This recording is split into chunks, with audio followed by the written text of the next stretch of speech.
கோலி talk Kollywood news.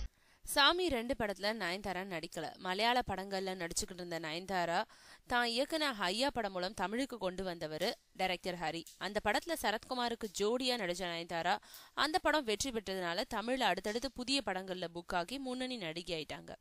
அனைத்து முன்னணி நடிகர்களோடையும் ஒரு பெரிய ரவுண்டு வந்துட்டாங்க. இப்போ சோலோ ஹீரோயினி கதைகள்ல நடிச்சிட்டு இருக்காங்க. இந்த நிலையில சிங்கம் 3 படத்தை அடுத்து விக்ரம் நடிப்புல சாமி 2 இயக்கும் ஹரி அந்த படத்துல மீண்டும் நயன்தாராவுக்கு சான்ஸ் கொடுக்க இருக்கிறதா ஒரு செய்தி பரவிக்கிட்டு இருக்கு. ஆனா அது பத்தி விசாரிச்சா சாமி 2 படத்துல கண்டிப்பா நயன்தாரா இல்லன்னு சொல்றாங்க.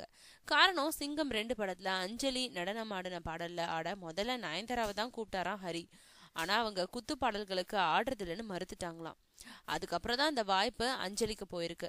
ஆனா ஏற்கனவே ரஜினி விஜய் படங்கள்ல குத்துப்பாட்டுக்கு ஆடின நயன்தாரா தன்னோட படத்துல நடனமாட மறுத்துட்டதுனால இனிமே தன்னோட படங்கள்ல அவங்கள நடிக்க வைக்க போறதில்லைன்னு ஏற்கனவே முடிவெடுத்துட்டாராம் டைரக்டர்.